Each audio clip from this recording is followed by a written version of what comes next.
Hello guys, कैसे हैं आप सब। उम्मीद करता हूँ सब अच्छे होंगे। तो चलिए, पॉलिटी का जो क्विक रिवीजन हम कर रहे थे उसका सेकंड पार्ट में लेकर आपके आगे आया हूँ। फिर से वही बात कहूँगा, जल्दी से क्वेश्चन पढ़ेंगे ताकि आपका ज़्यादा से ज़्यादा रिवाइज हो पाए।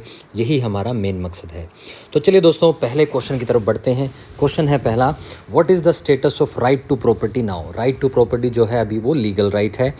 ये मैंने प्रीवियस आपका क्वेश्चन दिया था, आपके रिवीजन के लिए 2 क्वेश्चन मैंने डाले हैं, उसके बाद आपके स्टार्ट हो जाएगा रिवाइज होना। ठीक है, लीगल राइट है।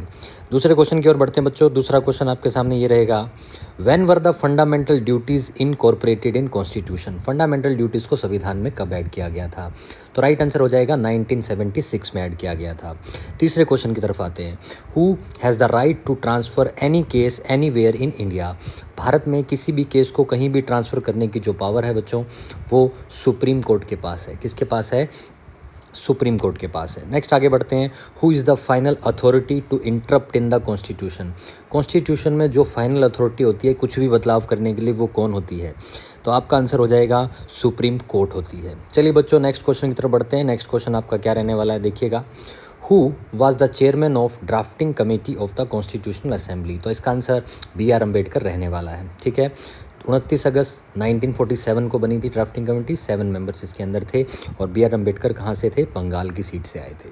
नेक्स्ट आगे बात करें बच्चों, क्वेश्चन नंबर 6 आपका क्या रहेगा, कितने मेंबर्स थे जब संविधान कॉन्स्टिट्यूशन बन गया था तो जिन्होंने साइन किए थे? तो 284 मेंबर्स थे जिन्होंने साइन किए थे। 7th क्वेश्चन पे आते हैं बच्चों, the permanent president of constitution assembly कौन बने थे? डॉक्टर राजेंद्र प्रसाद। और जो पहले टेम्परेरी बने थे वो डॉक्टर सच्चिदानंद सिन्हा थे। 8th क्वेश्चन पे आते हैं, इनमें से कौन सा है जो not a member of drafting committee था? एक B.R. अम्बेडकर दे रखा है, K.M. मुंशी दे रखा है, कृष्णम अय्यर दे रखा है, और 4th ऑप्शन हमें देखना पड़ेगा यहाँ पर। 4th option M.K. गांधी। तो M.K. गांधी राइट आंसर हो जाएगा। M.K. Gandhi was not a member of drafting committee, क्योंकि जो इसके मेंबर थे वो B.R. अम्बेडकर, K.M. मुंशी, अलादी कृष्ण स्वामी, N. गोपाल स्वामी, B.L. मित्र, M.D. सदुल्ला और D.P. खेतान थे। ठीक है बच्चों, नेक्स्ट आगे बढ़ते हैं अगले क्वेश्चन की तरफ। क्वेश्चन नंबर 9, इनमें से कौन सा है मेंबर जो ड्राफ्टिंग कमेटी का कॉन्स्टिट्यूशन वर द मेंबर, कौन सा इनमें से मेंबर रहा है, ये वो पूछ रहा है। तो राइट आंसर हो जाएगा कृष्णा स्वामी। थोड़ी देर पहले मैंने बताया भी था, वल्लभ भाई पटेल, जवाहरलाल नेहरू और सरदार पटेल जी, ये तीनों मेंबर नहीं थे इसके। ठीक है, अलादी जी थे। नेक्स्ट आगे बढ़ते हैं क्वेश्चन नंबर 10 की ओर। क्वेश्चन नंबर 10 आपके सामने है। क्या कहना चाह रहा है कि जो ओथ ऑफ द ऑफिस है मिनिस्टर की, यूनियन ऑफ इंडिया यानी सेंट्रल गवर्नमेंट में जो मिनिस्टर होता है उसकी जो ओथ होती है वो कौन से शेड्यूल के अंतर्गत दी गई है? तो अनुसूची पूछ रहा है, तो 3rd शेड्यूल के अंदर दी गई है। ठीक है, 3rd शेड्यूल आपको याद रखना है। सेकंड में क्या होता है, उनकी सैलरी और अलाउंसेज होते हैं, जो प्रेसिडेंट, गवर्नर, चीफ जस्टिस होता है सुप्रीम कोर्ट, हाई कोर्ट के। ठीक है, इनकी। आगे बढ़ते हैं बच्चों, नेक्स्ट क्वेश्चन आपके सामने क्या रहेगा, देखिएगा। नेक्स्ट क्वेश्चन हमारा रहेगा यहाँ पर question number 11, the constitution of India vest the executive power of Indian union in which of the following. जो देश की एग्जीक्यूटिव पावर है वो संविधान इनमें से किसको दे रहा है? ऑप्शन 1 प्राइम मिनिस्टर को दे रहा है, ऑप्शन 2 आपका यहाँ पे आएगा प्रेसिडेंट को, काउंसिल ऑफ मिनिस्टर को या पार्लियामेंट को। राइट आंसर हो जाएगा बच्चे प्रेसिडेंट को। प्रेसिडेंट इस देश का एग्जीक्यूटिव हेड होता है, हमारे देश का एग्जीक्यूटिव हेड प्रेसिडेंट होता है। आगे बढ़ते हैं, the chairman of drafting committee of constitution assembly India was, कौन थे चेयरमैन? B.R. अम्बेडकर थे। ये क्वेश्चन आपका आ चुका था। Indian constitution came into force, भारतीय संविधान कब लागू हो गया था? 26 जनवरी 1950 को, लेकिन बनकर तैयार हुआ था 26 नवंबर 1948 को। ठीक है, अगला क्वेश्चन क्या रहेगा, the constitution of India was framed bye, किसने फ्रेम्ड बाय होम? तो आपका आंसर हो जाएगा constitution assembly, option number 2, constitution assembly ने फ्रेम किया था, बनाया था। नेक्स्ट आगे बढ़ते हैं बच्चों, अगला क्वेश्चन आपके सामने क्या रहेगा, ये रहा।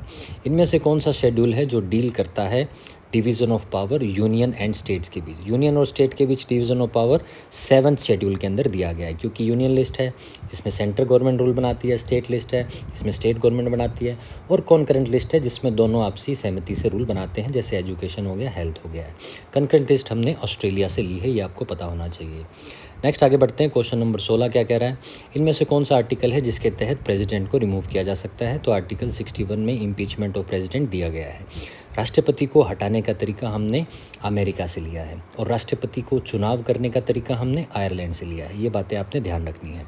अगला क्वेश्चन, इनमें से कौन सा कॉन्स्टिट्यूशनल प्रोविज़न है सुप्रीम कोर्ट ऑफ इंडिया का जो एडवाइस देने का काम करता है राष्ट्रपति, यानी राष्ट्रपति को एडवाइस देने का काम सुप्रीम कोर्ट का है। ऐसे कौन से आर्टिकल में लिखा हुआ है? तो ये आपके सामने ऑप्शन मैंने लगा रखे हैं। इसका राइट आंसर आर्टिकल नंबर 143 होगा। आर्टिकल 143 इसका राइट आंसर हो जाएगा बच्चों। नेक्स्ट आगे बढ़ते हैं। अगला क्वेश्चन आपके सामने क्या कहना चाह रहा है देख लेते हैं हम। देखिएगा, क्वेश्चन नंबर 18 है, under which article the parliament of India में कॉन्स्टिट्यूट एडमिनिस्ट्रेटिव ट्रिब्यूनल। बहुत ही प्यारा क्वेश्चन है। एडमिनिस्ट्रेटिव ट्रिब्यूनल कौन से आर्टिकल के तहत पार्लियामेंट बना सकती है? तो आर्टिकल 323A रहेगा। 323A के तहत वो ऐसा कर सकती है। ठीक है बच्चों, आगे बढ़ते हैं। 325 तो आप सभी को पता ही है कि no person is eligible electoral, किसी भी जाति, धर्म या लिंग के आधार पर आप इलेक्ट्रोल रोल यानी कि जो इलेक्शन होते हैं उनके अगर कोई भेदभाव नहीं किया जाएगा। 324 जो है वो इलेक्शन कमीशन के बारे में डील करता है। ठीक है, और जो 323 है वो ट्रिब्यूनल के बारे में बात करता है, जैसे कोई भी डिस्प्यूट हो जाए, कंप्लेंट कर दे कोई किसी मैटर को लेकर, उसके बारे में। लेकिन जो एडमिनिस्ट्रेटिव ट्रिब्यूनल है वो 323A में दिया गया है। ठीक है बच्चों, नेक्स्ट आते हैं क्वेश्चन नंबर 19। इनमें से कौन सा आर्टिकल है जो डील करता है इम्पीचमेंट प्रोसेस को? तो आर्टिकल 61 जो हम बात कर चुके हैं। नेक्स्ट आ जाएंगे बच्चों, अगला क्वेश्चन आपके सामने क्वेश्चन नंबर 20 रहने वाला है। इनमें से कौन सा आर्टिकल है कॉन्स्टिट्यूशन का जो रिलेट करता है protection of interest of minorities के इंटरेस्ट की बात करता है? तो राइट आंसर हो जाएगा आर्टिकल नंबर 30 इसका राइट आंसर हो जाएगा। 17 में अनटचेबिलिटी दिया हुआ है, 29 में कल्चरल वाली चीज़ें दी गई हैं, और 31 में प्रॉपर्टी था, राइट टू प्रॉपर्टी, वो बढ़ चुका है। ठीक है, राइट टू वोट क्या है? राइट टू वोट एक कैसा वोट है? तो राइट टू वोट एक पॉलिटिकल राइट है। ध्यान से सुनिएगा, ये सिविल राइट नहीं है। राइट टू वोट एक पॉलिटिकल राइट होता है। Question number 22, who was the chief justice of India? बहुत ही प्यारा क्वेश्चन है। चीफ जस्टिस ऑफ इंडिया कौन था जब PIL यानी पब्लिक इंटरेस्ट लिटिगेशन को इंट्रोड्यूस किया गया था इंडियन जुडिशियल सिस्टम के अंदर? वेरी वेरी इंपॉर्टेंट क्वेश्चन रहने वाला है। तो राइट आंसर हो जाएगा PN भागवती। PIL पास करने के लिए जो इंटरेस्ट सुप्रीम कोर्ट में जब इंट्रोड्यूस किया गया था उस समय ये देश के चीफ जस्टिस थे PN भागवती। बहुत ही अच्छा क्वेश्चन है। आगे बढ़ते हैं बच्चों, क्वेश्चन नंबर 23 की तरफ क्या कहना चाहता है देखते हैं। Judicial review of doctrine of partial annulment is related to which article of constitution? कौन से आर्टिकल से बिलोंग करता है? तो इसका राइट आंसर हो जाएगा आर्टिकल 13। आर्टिकल 13 के अंदर इंडियन कॉन्स्टिट्यूशन के जुडिशियल रिव्यू के बारे में बोला गया। मतलब अगर ऐसा कोई भी नियम बनता है देश में जो हमारे कॉन्स्टिट्यूशन के खिलाफ है, या तो वो नियम आज़ादी से पहले का हो या आज़ादी के बाद का हो, संविधान लागू होने से पहले का हो या संविधान लागू होने के बाद का हो, अगर वो कॉन्स्टिट्यूशन को चेंज करना चाह रहा है, उसके खिलाफ बात कर रहा है, तो जुडिशियल रिव्यू के तहत उसको समाप्त किया जा सकता है। ये होता है पार्शियल एनलमेंट। ठीक है बच्चों, आगे बढ़ते हैं। What is the maximum time interval permitted between 2 session of parliament? तो राइट आंसर हो जाएगा 6 मंथ, जो आप सभी को पता ही है। ठीक है, आइटम एजुकेशन कौन सी लिस्ट में आता है? तो एजुकेशन पे सेंट्रल गवर्नमेंट भी रूल बनाती है, स्टेट भी बनाती है, तो कंकरेंट लिस्ट के अंदर आ जाएगा बच्चों ये। इसका राइट आंसर कंकरेंट लिस्ट रहने वाला है। अगले क्वेश्चन में बढ़ते हैं। नेक्स्ट क्वेश्चन आपका क्वेश्चन नंबर 26 रहने वाला है। 26 क्वेश्चन क्या कह रहा है देख लेते हैं। What is the maximum number of elected members of Rajya Sabha? Rajya Sabha के मैक्सिमम मेंबर इलेक्टेड, यहाँ पर जो खेलने वाली बात है ना वो आपने देखनी है। मैक्सिमम नंबर देख के जोश में नहीं आना है। 250 इलेक्टेड बोला है उसने, तो इलेक्टेड होते हैं 238, नॉमिनेटेड होते हैं 12, जब दोनों मिलते हैं तब जाकर 250 होते हैं। तो इस क्वेश्चन का आंसर हो जाएगा ऑप्शन नंबर 2। ठीक है, क्वेश्चन नंबर 27 पे आते हैं। देखिए, Aldous union list, state list and the concurrent list cover the entire legislative business, सारी चीज़ें इनमें आ जाती हैं, बट फिर भी कुछ ऐसे आइटम बच जाते हैं जो इधर उधर रह जाते हैं, कुछ टॉपिक ऐसे, कुछ मुद्दे ऐसे बच जाते हैं। तो उनको कौन लेजिस्लेट करेगा, उनको कौन बताएगा? तो उनको बताएगा पार्लियामेंट। कौन बताएगा? पार्लियामेंट। ये ध्यान रखना, उन आइटम्स को पार्लियामेंट अपनी पावर यूज़ करके करता है, यानी इस मामले में सेंट्रल गवर्नमेंट आगे रहता है। जितने भी मामले बच जाते हैं वो रेजिड्यू लिस्ट में आते हैं, और रेजिड्यू लिस्ट में कुछ भी बनाने की पावर सेंट्रल गवर्नमेंट के पास होती है। ठीक है बच्चों, आगे बढ़ते हैं क्वेश्चन नंबर 28 की तरफ। क्वेश्चन नंबर 28 क्या कहना चाहता है देखिए। इनमें से कौन सा आर्टिकल है जो सस्पेंड नहीं होता है नेशनल इमरजेंसी के दौरान? तो 20 और 21 कभी सस्पेंड नहीं होते हैं इमरजेंसी के दौरान। ठीक है, वैसे अगर डेथ पेनल्टी किसी को दे दें तो 21 तो छीन लिया जाता है। एमरजेंसी में एक तो है लाइफ, राइट टू लाइफ 21 वाला, और गिरफ्तारी से बचने के जो प्रावधान हैं वो 20 के अंदर आते हैं। तो ये दोनों बने रहते हैं नेशनल इमरजेंसी के दौरान। अगला क्वेश्चन है बच्चों, कौन सा आर्टिकल है जो मनी बिल के बारे में बता रहा है? तो मनी बिल के बारे में आपका आर्टिकल नंबर 110 बताता है, सभी को इसके बारे में पता है। 280 किसके बारे में बताता है? फाइनेंस कमीशन के बारे में। ठीक है, अगले पे आते हैं, A bill is certified as money bill in Lok Sabha. एक बिल को मनी बिल का दर्जा लोकसभा में कौन देता है?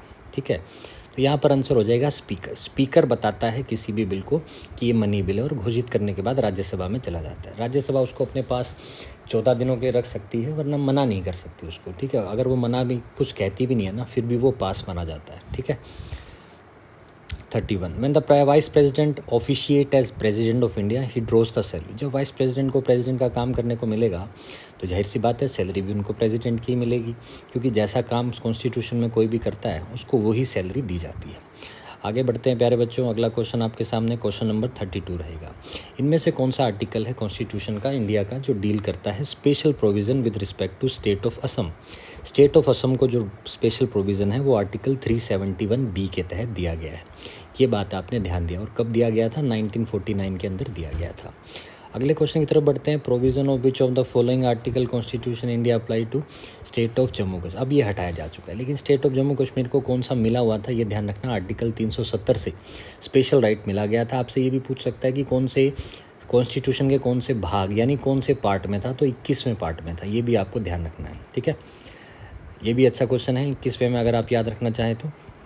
नेक्स्ट हम आगे बढ़ते हैं अगले क्वेश्चन की तरफ। इस वाले में आपको यही चीज़ें याद रखनी थी 370, लेकिन एक जो चीज़ इसमें आपको याद रखनी है वो ये रहने वाली है कि आपका ये जो है अब हट चुका है। ठीक है, नेक्स्ट क्वेश्चन हमारा रहेगा क्वेश्चन नंबर 33 के बाद हम आ जाते हैं क्वेश्चन नंबर 34 पे। ठीक है, which of the following schedules to the constitution of India provide setting up of autonomous district council? Autonomous district council के लिए इनमें से कौन सा सेट करता है? 6th शेड्यूल करता है, ध्यान रखिएगा।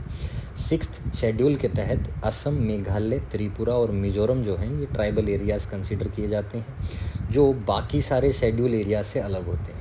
तो इसलिए यहाँ पर एक ऑटोनोमस बॉडी का गठन किया जा सकता है, ये बात आपको ध्यान रखनी है। अगले क्वेश्चन की तरफ आते हैं, तो 6th शेड्यूल इसका राइट आंसर रहेगा। अगला क्वेश्चन आपका क्वेश्चन नंबर 35 रहने वाला है। क्वेश्चन नंबर 35 क्या है? Who chairs the joint session of joint house of parliament?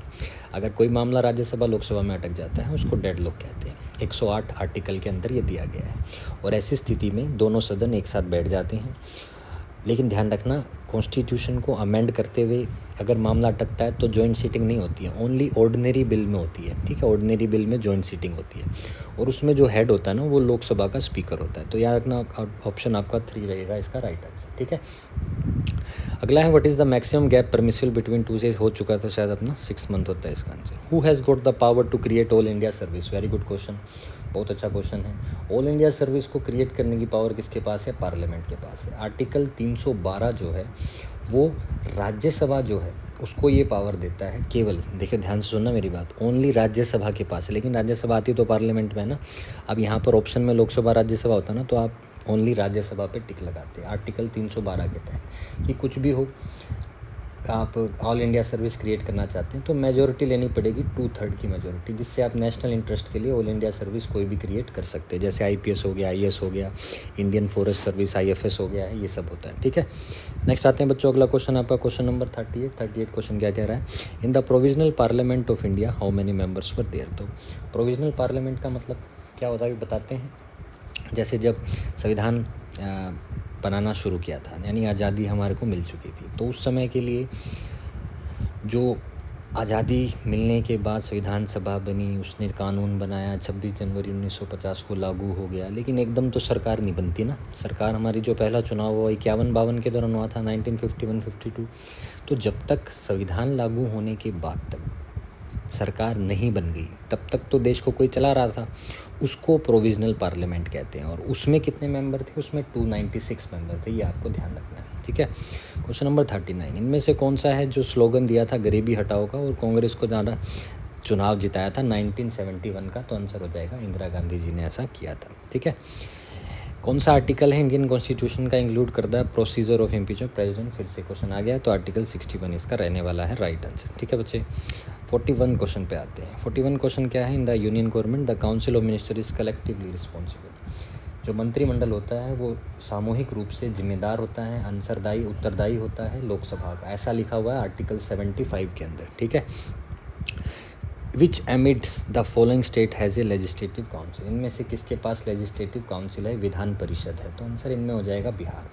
Right answer क्या रहेगा, बिहार रहेगा। जैसे आंध्र प्रदेश, बिहार, जम्मू कश्मीर, कर्नाटक, महाराष्ट्र, उत्तर प्रदेश, इन सब में आपका लेजिस्लेटिव काउंसिल होता है। पर जम्मू कश्मीर अभी 2 भागों में यूनियन टेरिटरीज़ में डिवाइड हो चुका है, तो यहाँ पे आपको ध्यान रखना है। ठीक है, आगे बढ़ते हैं बच्चों। अगला क्वेश्चन आपका ये रहा, इनमें से कौन सा आर्टिकल है जो डायरेक्टिव प्रिंसिपल को शेप देता है। Organisation of village panchayat, village panchayat बनाने का आर्टिकल कौन सा है, तो आर्टिकल 40 विलेज पंचायत का आर्टिकल होता है, ये आपको ध्यान रखना है। ठीक है, 44 में यूनियन क्या कहते हैं, सिविल कोड होता है, यूनिफॉर्म सिविल कोड होता है। 43 में लिविंग वेजेस ऑफ वर्कर होता है, यानी कि क्या क्या वर्कर्स को वेज मिलना चाहिए, भत्ता मिलना चाहिए। 47 होती है स्टेट की ड्यूटी, ताकि वो स्टैंडर्ड ऑफ लिविंग को, पब्लिक हेल्थ को बनाए रखे। ठीक है, अगला क्वेश्चन आ जाता है, क्वेश्चन नंबर आपका ये हो चुका है। नेक्स्ट क्वेश्चन पे बढ़ेंगे। अगला क्वेश्चन आपका रहेगा 44, क्या कहना चाहता है उसके बारे में हम देखेंगे। तो मेन अपना जो पर्पस रहेगा वो यहाँ पर रिवाइज करने का रहता है, इसलिए आपको ध्यान रखना है 7 क्वेश्चन। जैसे अभी मैंने पंचायती राज बताया था, तो उसमें बीच में मैंने आपको बाकी ऑप्शन भी बताए थे ना, वो भी आपने साथ याद रखने हैं। 44 क्वेश्चन पे आ जाते हैं। ए 2 tier system is prescribed bye 73rd amendment 1992 for states with the population less than किसके लिए, 20 लाख। देखिए, जो पंचायती राज है वो 3 टायर का होता है, लेकिन एक 73rd अमेंडमेंट 1992 आया था, उसने बोला था अगर किसी स्टेट की पॉपुलेशन 20 लाख से कम है तो वहाँ पे 2 टायर बनेगी। ठीक है, 2 टायर, जिला परिषद और नीचे आपका ग्राम पंचायत। ठीक है, 45th क्वेश्चन पे आते हैं बच्चों। If the election commission is satisfied that a candidate has failed to lodge a account of election expense, खर्चा बताने के लिए उसने बता नहीं पाया है within the prescribed given time के अंदर, तो बिना किसी नो गुड रीज़न जस्टिफिकेशन के कितने समय के लिए इलेक्शन कमीशन उसको डिस्क्वालीफाई कर सकता है मेंबर के रूप में, ताकि वो इलेक्टेड रहे अपने ऑफिस के अंदर। बहुत ही प्यारा क्वेश्चन। तो आंसर आ जाएगा 3 साल के लिए। 3 साल के लिए इलेक्शन कमीशन उनको डिस्क्वालीफाई कर सकता है अगर गिवन अमाउंट ऑफ टाइम में उन्होंने ये नहीं बताया कि इलेक्शन में खर्चा कितना हुआ है। ठीक है, 46 क्वेश्चन है, the term of finance commission. Finance commission कितने साल के लिए बनता है, तो हम सबको पता है फाइनेंस कमीशन 5 साल के लिए बनता है। राइट कितना आंसर हो जाएगा, 5 साल इसका राइट आंसर हो जाएगा। ठीक है, 5। अगला क्वेश्चन है, फाइनेंस कमीशन जो होता है वो कैसी बॉडी है। फाइनेंस कमीशन एक परमानेंट बॉडी है, एनुअल बॉडी है, ट्राई एनुअल बॉडी है, या क्वाइनियल बॉडी है। तो ये क्वाइनियल बॉडी है। ठीक है, फाइनेंस कमीशन एक्ट जो 1951 में आया था, उसने बोला था कि जो टर्म्स क्वालिफिकेशन, अपॉइंटमेंट और डिसक्वालिफिकेशन, एलिजिबिलिटी है, पावर ऑफ कमीशन है, ये कॉन्स्टिट्यूशन के आर्टिकल 280 के तहत हर 5 साल में मिलेंगे। इनमें एक चेयरमैन होगा और 4 अदर मेंबर्स होते हैं। ठीक है, तो क्वाइनियल बॉडी है, ये आपको जानना है, जिसके बारे में आपको 5 साल के बाद मिलती है, इसलिए इसको बॉडी कहा जाता है। ठीक है, 48 responsibility of preparation of electoral roll in India rest with. Electoral roll कराने की रिस्पॉन्सिबिलिटी किसकी होती है, इलेक्शन कमीशन की होती है, हम सबको पता है, आर्टिकल 324 के तहत। अगली बात आती है, article 370 of constitution is applicable to state. किसके लिए एप्लीकेबल है, जम्मू कश्मीर जो अब हट चुका है। नेक्स्ट क्वेश्चन है 50वां, इनमें से कौन सा इंडियन स्टेट है जो फर्स्ट है जिसने 3 टायर पंचायती राज सिस्टम को अपनाया था। आंसर राजस्थान हो जाएगा। 2 अक्टूबर 1959 की बात है, राजस्थान के नागौर ज़िले में इसकी स्टार्ट की गई थी। तो आज के क्वेश्चन हम यहीं पे समाप्त करते हैं बच्चों। उम्मीद करता हूँ आपको कम टाइम में ज़्यादा कुछ रिवाइज़ करने का मौका मिला होगा। अगली वीडियो में इसी तरह मिलेंगे, सभी सब्जेक्ट्स की ऐसी क्विक रिविजन की सीरीज़ बनाएंगे। उम्मीद करता हूँ आपको पसंद आई होगी। चैनल पर पहली बार है तो सब्सक्राइब कर दीजिएगा, और जिन बच्चों ने देखकर इसका एंजॉय किया है तो लाइक करना ना भूलिएगा और शेयर करना ना भूलिएगा। चलिए अगली वीडियो मिलते हैं, तब तक के लिए हंसते रहिए।